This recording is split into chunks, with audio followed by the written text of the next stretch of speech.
Chapter 1. Daddy, Marky's dead.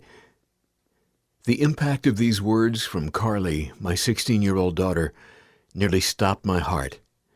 As life seemed to drain from my body, I gasped for a breath. All I could say was a whispered, "No, no, oh God, no." As I sat motionless on the edge of the bed, the phone still pressed to my ear, my mind reeled and I struggled to breathe. It was as if I had awakened from a horrible, terrible dream. But this was no dream. It was the nightmare that was now my life. This call is real. I'm not imagining it, I thought, as the chilling words echoed in my ears. Daddy, Marky's dead. How? I managed to ask. Having received a phone call from one of Marky's friends, Carly explained between her sobs, "He hanged himself, Daddy, in the pavilion at Edgewood Park. The police and ambulance are here now, but they're taking him away." Dina, my wife, Marky and Carly's stepmother, had awakened. Panicked by the middle of the night phone call and the pain she immediately sensed in me, she cried out, "What happened?" Having helped me raise Mark Jr. since he was 5 years old, she truly had been like a mother to him. "Marky's dead," I replied. She sat straight up in bed, and I heard her talking, trying desperately to grasp what I had said, but her words faded as my head spun, and I continued to gasp for breath. Why? Picturesque and serene, Edgewood Park is a beautiful 20-acre park located in Barberton, Ohio. 80 to 100-year-old trees line the park, which is spotted with baseball fields, basketball courts, and children's play areas. This lovely place had been the scene of special times and cherished memories. We had shared countless good times of fun and laughter as the children were growing up. We had also enjoyed the peace and tranquility that Edgewood offered. But now, as I began to live this nightmare, I knew that I would always think of the park, Mark and his friends had called it the Wood, as my son's final resting place before he went home to heaven. I rose to my feet to get dressed and make my way to the park to see my son, or so I thought. In shock, I stumbled out of our bedroom to be with our son and to comfort my daughter. What pain she must be in, I thought.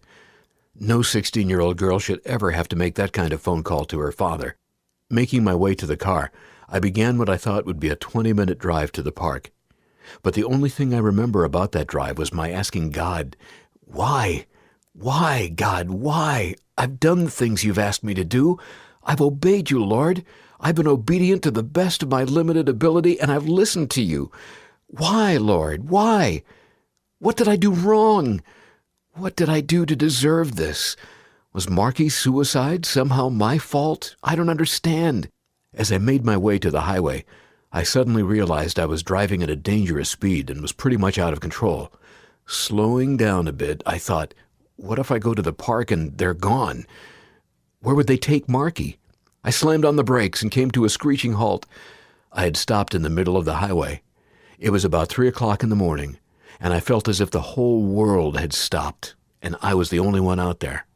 Sitting in my car at the intersection of I-77 Akron South and I-21 Barberton South split and sobbing uncontrollably, I called the Barberton Police Department. "My son, Mark Jr., just died in the Edgewood Park Pavilion. Can you tell me if he's still there?" I murmured. There was a brief pause on the line. "No, sir, he isn't. They're transporting him to the Summit County Coroner's facility, the morgue." All things. I turned the car toward downtown Akron to go be with my son. During that 10-minute drive, I received the first of God's many responses to my desperate cries for an answer, cries that began early that morning and continued in the months that followed. As various thoughts raced through my mind, I cried out loud to God, "Why? I need to know why. I've given my life to you. I've obeyed your call on my life. I've done the best I can. How is this ever going to be a good thing, God? How?"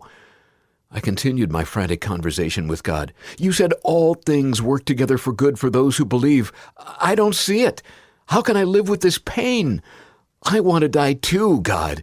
Help me. Please help me." My eyes filled with tears, and I could not see the road. As the flood of tears rolled down my cheeks, everything was blurred, every physical object before me, and every thought and emotion that raced through my mind and heart. I can't do this. I can't. I heard the Lord say, I am with you. I am your strength. I'm not alone. Then I thought of my elderly parents. This is going to devastate them. Oh, no. What if they hear this on their police scanner? They always have it on. I don't want them to hear about Marky on the scanner, and I don't want anyone else to tell them. The shock could kill them.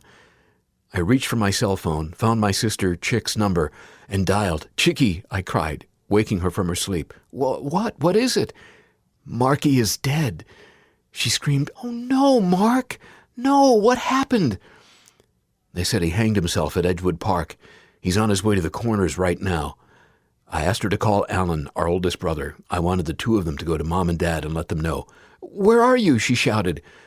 I'm on my way to the Corners to be with Marky. No, Marky, don't go. Even though I was 47 years old, I was still Marky to my older sister. You can't do this alone. Wait for me. I'm not alone, Chicky, I struggled to say between sobs. Jesus is with me.